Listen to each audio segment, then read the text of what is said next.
차 이제 오래 기다리셔서 받으셨잖아요. 계약하실 때 비교하셨던 모델이 있는지 좀 궁금해요. 그랜저 하이브리드랑 스포티지 하이브리드, 산타페 이렇게 3개 비교했었어요. 제가 이제 결혼을 하게 돼가지고 결혼할 것도 생각하다 보니까 좀 캠핑용 차를 사고 싶어가지고 현대차는 좀 뒤가 많이 못생겼더라고요. 이미지가.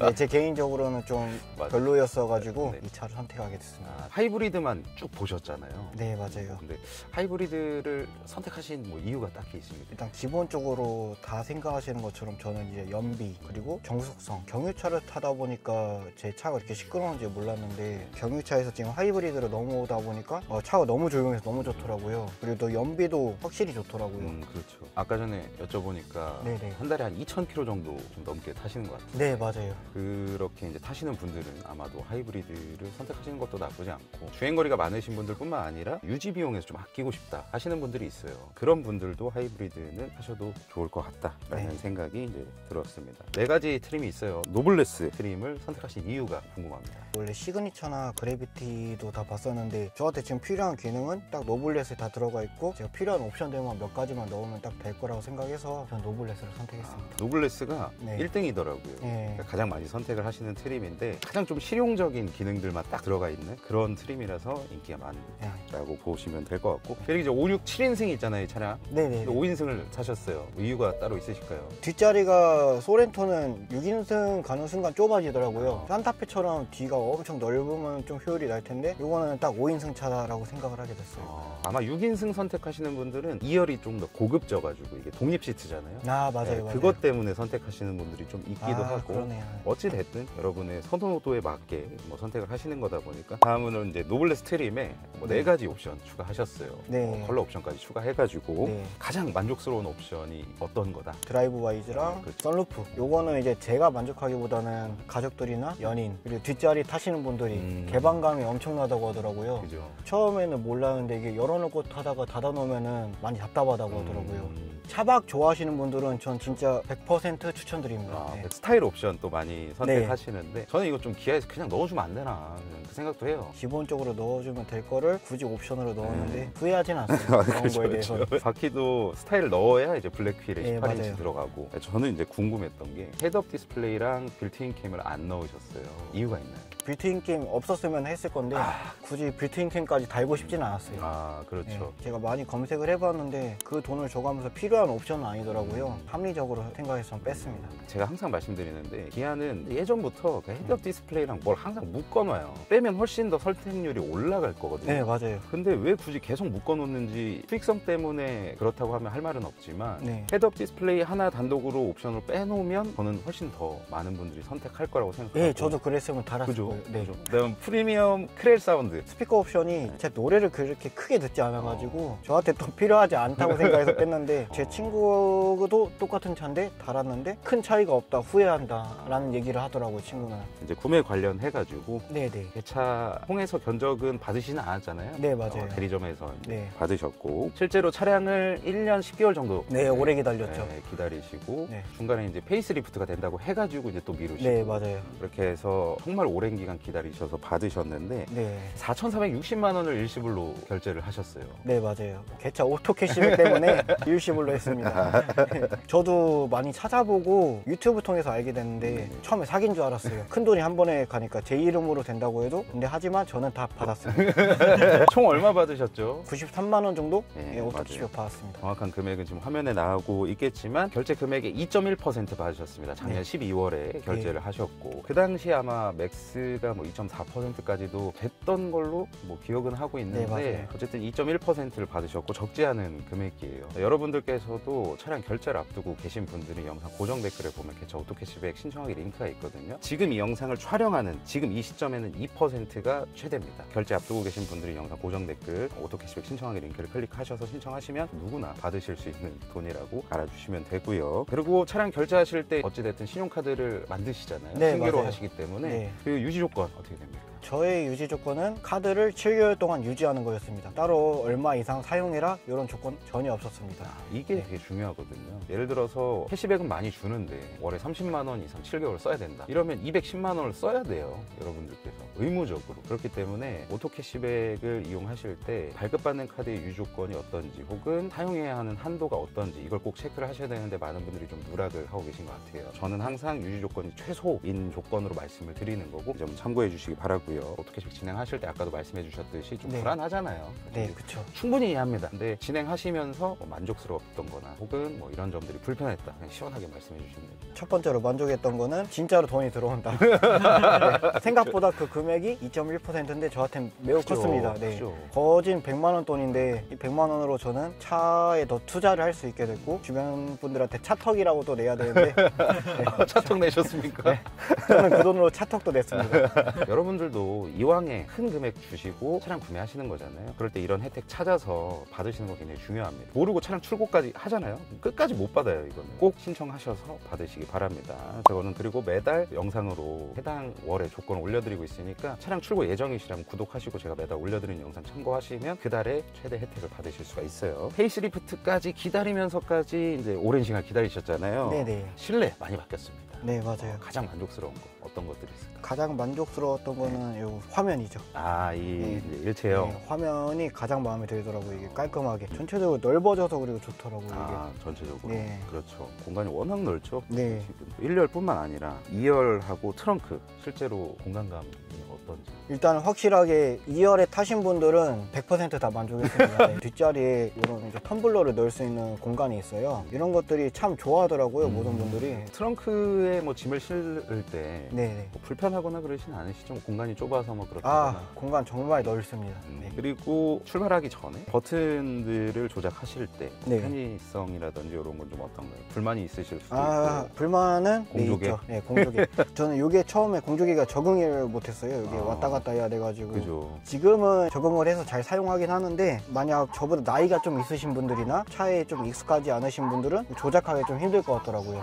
왜 이렇게 나는지 저도 잘 모르겠어요. 어찌됐든 최소한의 물리 버튼은 필요하다라고 네. 생각하는 사람인데 전부 다 온도 조절 빼고는 다 터치로 돼 있기 때문에 차주분들이 적응을 하면 괜찮다라고 이렇게 말씀은 하시거든요. 모르겠어요. 그 적응까지 해야 될 건가 그러니까. 그렇게 생각을 하거든요. 네. 바로 쓸 수 있게 그렇죠. 그냥 해야 되는데 저도 이거 적응하는데 한 2주 정도 걸렸던 것 같아요. 그렇죠. 그래서 이 부분 좀 아쉽다. 또 다른 버튼은 기존의 다이얼 방식이 아니었어가지고 이 다이얼에 적응하기 너무 힘들었어요.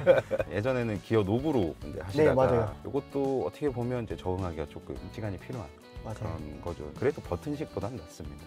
제가 버튼식인데 그건 진짜 쓰레기예요.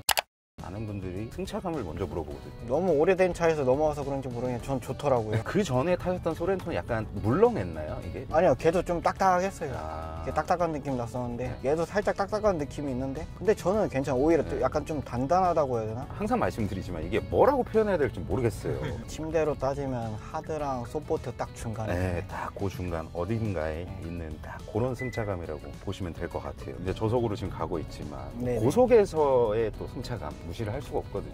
고속에서 한 110 이상 가면은 좀 소음이 좀 발생하더라고요. 그런 소음 측면에서도 승차감에 큰 영향을 미칩니다. 그런데 풍절음은 그 외부 환경에 따라서 조금 약간 다를 수 있어요. 바람이 많이 부는 날이면 또 뭐 저속에서 들어올 수도 있고 한데 요즘 2급으로 올라오면 방음 대책이 좀 잘 돼 있어요. 그래서 많이 조용해졌다. 그리고 하이브리드이기 때문에 엔진이 돌지 않다가 엔진이 딱 돌 때 소음이라고 느끼시는 분들이 있거든요. 그 엔진음을 어떻게 생각하시나요? 저는 그 차이를 크게 못 느꼈어요. 예. EV 모드로 가다가 네. 엔진으로 바뀐다고 하는데 네. 높은 경사를 올라가거나 그런 것 아니면은 저는 큰 차이를 모르겠어요. 소음 차이나. 그러니까 고 RPM을 쳐야 될 때 네, 맞아요. 그때를 제외하고는 이질감이 뭐 크게 느껴지지 않았다. 어찌됐든 구조상 당연히 엔진이 돌지 않으면 너무 조용하죠. 어쩔 수 없이 엔진이 돌 수밖에 없는 파워트레인이잖아요. 그렇다 보니까 상대적으로 소리가 들리는 것 뿐이지. 그리고 1.6 터보 하이브리드는 하이브리드 시스템을 구동을 해야 되기 때문에 RPM이 일반 그 가솔린보다 약간 높아요. 기존 가솔린을 타셨던 분들이 왜 이렇게 엔진이 시끄럽지? 라고 생각을 하실 수 있는데 약간은 RPM이 높게 돌기 때문에 그렇게 느끼시는 겁니다. 도로를 달리고 있는데 네네. 이 바닥에서 올라오는 소음 같은 건 좀 어떻습니까? 집중을 하고 한다고 이렇게 들으면 신경이 쓰이는데 평소에 이제 그냥 앞에 보면서 주행을 하다 보면 그렇게 크게 신경을 안 쓰게 되더라고요. 근데 고속도로나 이제 좀 많이 페인도로 그런 데 가면은 좀 시끄럽긴 해요. 그런 데는 어쩔 수 없이. 그리고 시트가 또 승차감에 큰 영향을 미치거든요. 시트 느낌 좀 어떻습니까? 아무 생각 없이 타서 그런지 모르겠는데 저는 괜찮았어요. 5,000km 타면서 진짜 불편함을 느낀 적이 없습니다. 시트가 지금 뭐 넓이도 그렇고요. 앉는 좌판의 길이도 너무 좋고 그리고 이 가죽이 진짜 탱탱하게 유지를 해주거든요. 네. 푹푹 꺼지는 게 아니라 그래서 너무 편하게 운전을 하실 수 있으실 거고 그리고 위쪽으로 올라오다 보면 이렇게 또 퍼져 있어요. 쫙 펴져 있기 때문에 운전자가 스티어링 휠을 잡고 이렇게 저렇게 조작할 때 전혀 걸리는 것도 없어서 시트는 정말 좀 만족스럽다라고 네. 보시면 되고 1.6 터보 하이브리드가 235마력에 37.4토크 가지고 있습니다. 어느 때 좀 부족하다고 좀 느끼세요? 그 전에 디젤 탔을 때는 뭐 언덕 올라갈 때 전혀 힘을 안 받고 올라갔었거든요. 높은 언덕이라도. 근데 차를 바꾸고 나서 이제 언덕을 올라가려고 하면 살짝 이제 얘가 힘을 줘야 되더라고요. 전차가 디젤이었기 때문에 네, 맞아요. 그렇게 느끼실 수 있어요. 말씀해 주셨다시피 그냥 달릴 때는 그렇게 힘이 부족하진 않습니다. 예전 분들이 차는 이렇게 큰데 1.6이 이게 맞냐, 차 안 나가는 거 아니냐 이렇게 많이들 생각을 하세요. 일상적으로 타는 차량이라고 생각해 봤을 때 저속에서는 워낙 잘 나가고요. 우리가 150까지도 괜찮게 나가잖아요. 네, 솔직히 괜찮아요. 말하면 에코 모드라고 하더라도 잘 네, 맞아요. 나가고 스포츠 모드로 놓으면 조금 더 반응도 빨라지고 맞아요. 걱정 안 하셔도 됩니다. 구매하시려면 이제 바로 계약을 하시는 게 좋을 것 같습니다. 그리고 뭐 견적 어디서 알아봐야 되나 싶으신 분들이 영상 고정 댓글 보면 또 견적 신청하기 링크 있거든요. 그거 통해서 알아보시면 되고 단기 렌트나 리스, 일시불 할부 다 가능하니까 그렇게 해서 알아보시면 될 것 같아요. 그리고 1.6 터보에 6단 자동 변속기가 이제 조합이 되거든요. 많은 분들이 왜 자꾸 6단을 넣냐, 8단 넣으면 안 되냐 이렇게 많이들 말씀을 하세요. 실제로 뭐 변속하는 데 있어서 불편한 거 느끼신 적 있으십니까? 단 한 번도 불편함을 느낀 적이 없습니다. 어디서 그런 말이 나오는지 모르겠는데 인터넷에 엄청 많아요. 많이 예민하신 분들 같은데 저 같은 경우 약간 둔해서 그런지 모르겠는데 전혀 느낀 게 없어요. 그런 거에 대해서. 그죠? 편하시죠? 네, 저는 편해요 지금. 파워트레인이 아무리 좋다고 한들 미션이 받쳐주지 못하면 네. 되게 불편하다거나 승차감에 큰 영향을 미치거든요. 근데 많은 분들이 만족하신다는 거는 잘 맞는다는 거고요. 그리고 무조건 다단화를 이룬다고 해서 좋은 건 아닙니다. 1.6 터보 하이브리드에는 최적이라고 생각해서 이렇게 세팅을 했을 거예요. 무조건 안 좋게만 보지 마시고 실제 차주분들이 이렇게 말씀하시는 걸 참고하시는 게 더 좋다고 생각을 합니다. 연비도 가장 중요하거든요. 그렇죠. 5,000km 동안 주행을 하셨을 때 네네. 체감하는 연비는 어느 정도 되시는 것 같으세요? 시내 주행은 18에서 20 이 정도 나오고요. 고속도로 달리면은 이제 평균 14.5에서 16 사이. 복합으로 하면은 지금 현재가 17.3이거든요. 꽤 잘 나와요. 한 달에 2,000km 정도 타시면 네. 주유소 몇 번 가세요? 3번 가요, 저는. 아, 3번. 풀로 주유하세요? 아니요. 조금씩 주유를 해서 하는데 풀로 넣으면 한 932km? 든든하죠. 아, 든든하죠. 제일 뿌듯할 네. 때가 풀 주유하고 주행 가는 거리 딱 봤을 때 네. 그때 엄청 뿌듯하거든요. 이 연비 볼 때가 가장 행복해요. 그리고 패들 시프트 사용하시나요? 뒤에 그 회생 제동? 아니요. 전 이 기능이 자세히 몰랐어요. 그 유튜브 보고 알았어요. 차를 사면 사용 설명서랑 뭐 어플 어디 가서 보라고 하는데 자세한 설명이 안 돼 있어요. 똑바로 좀 적어줬으면 좋겠어요. 소렌토 하이브리드 기능 설명 영상 찍어놓은 거 있거든요. 네. 지금 화면 우측 상단에 카드 하나 뜰 겁니다. 그거 클릭하시면 되고 많은 분들이 사용 안 하시는 것 같아요. 이질감이 좀 든다라고 해야 되나? 뒤에서 이제 팍 잡아당기는 느낌이 나니까 네. 그게 싫으셔가지고 많이 안 쓰시는 것 같은데 연비를 좀 최대한 끌어올리고 싶다라고 하시면 쓰셔도 됩니다. 브레이크가 밀린다고 많이들 표현을 하시잖아요. 네. 좀 어떻습니까? 감속되는 담력이라든지 이런 거 느낌 바로 정차되던데요. 이게 저는 밀리는 느낌 없었어요. 좀 아직까지. 세게 들어오죠. 네. 같이 움직이더라고요. 몸도. 기아 차들이 담력이 빨리 들어와요. 네. 너무 확 밟으면 아까 전에 해주신 것처럼 이렇게 되거든요. 네. 감속에 있어서 부족하진 않은 것 같아요. 가속보다 감속이 더 중요하잖아요. 못 쓰면 사고 나니까. 그쵸. 차가 안 나가는 거는 그렇다 쳐도 근데 말씀해 주셨듯이 잘 서고 원하는 곳에 세울 수 있어요. 그리고 차량 구매하시기 전에 우리 뭐 불량이나 이런 거 많이 찾아보잖아요. 혹시 뭐 겪으신 거 있습니까? 저는 딱히 없었어요. 지금까지 아직. 항상 말씀드리지만 인터넷에 올라온 건 자극적인 것만 올라오고 문제 있는 것만 올라와요. 그러니까 되게 문제가 많은 것처럼 보이거든요. 우리가 볼 때. 아, 네, 맞아요. 그것 때문에 고민이 많았어요. 왜냐하면 하루에도 출고량이 워낙 많으니까 판매량이. 네. 예를 들어서 1%라고만 쳐봐요. 그러면 한 달에 10,000대가 넘게 나가는데 그럼 100건씩은 올라온다는 거잖아요. 그쵸. 근데 우리가 보는 건 그 100건입니다. 나머지 9,900분은 아무 문제가 없어 그냥 타고 다니는 거예요. 그렇기 때문에 이런 것들을 잘 고려하셔가지고 구매를 하시기 바래요.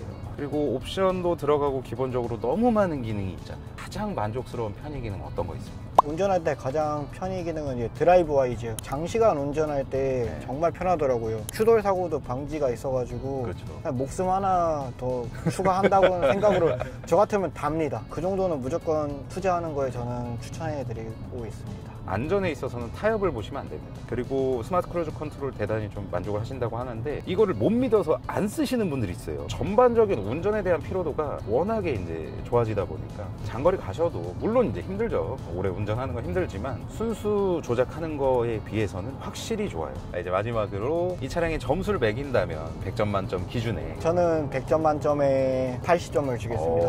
20점이 까였어요. 20점은 좀 더 발전했으면 좋겠어가지고 이것 때문에 한 15점 까였네요. 요거는 정말 다시 만들어야 될 것 같아요. 이게 또 소렌토에만 들어가는 게 아니고 예, 전체적으로 전체적으로 거의 지금 다 들어가 있기 때문에 네. 개선을 빨리 해야 될 것 같고 하여튼 80점을 주셨습니다. 장단점 3가지 정도씩 말씀을 해주시면 좋을 것 같아요. 타고 다니면서 가장 좋은 장점은요, 드라이브 와이즈 기능에 있는 장거리 운행할 때 편안함, 그리고 두 번째는 가족들이나 친구들, 연인들 모든 분들이 말하는 천장에 썬루프, 호불호가 많이 갈리는데 다 너무 좋아하시더라고요. 가장 큰 장점은 이제 연비. 이렇게 큰 차가 이 정도 연비가 나온다는 게 저는 생각을 못 했었는데 연비가 너무 잘 나오더라고요. 단점도 장점만 말하면 좀 그러니까 딱히 뭐 그렇게 큰 단점을 아직까지는 못 느꼈었는데 단점 찾기가 참 힘들어요. 이게 네. 그만큼 만듦새도 좋고 편의 기능도 좋고. 네, 맞아요. 지금까지 소렌토 하이브리드 실제 지금 5,600km 하신 차주님의 의견이죠. 네. 주관적인 의견을 한번 여쭤봤는데요. 많은 분들이 이 영상을 보시면서 그걸 사야 되냐 말아야 되냐 고민 많이 하시겠지만 사셔도 만족 많이 하실 거고 기다림이 좀 길 뿐이죠. 이번 영상이 많은 분들한테 조금이라도 도움이 됐으면 하는 바람에서 저희는 이렇게 영상을 제작하는 거고요. 내용이 좀 부족했다면 저희가 더 노력해서 다음에는 더 좋은 영상으로 찾아뵙도록 하겠습니다. 시청해주셔서 감사드리고 항상 건강하시길 바라겠습니다. 감사합니다.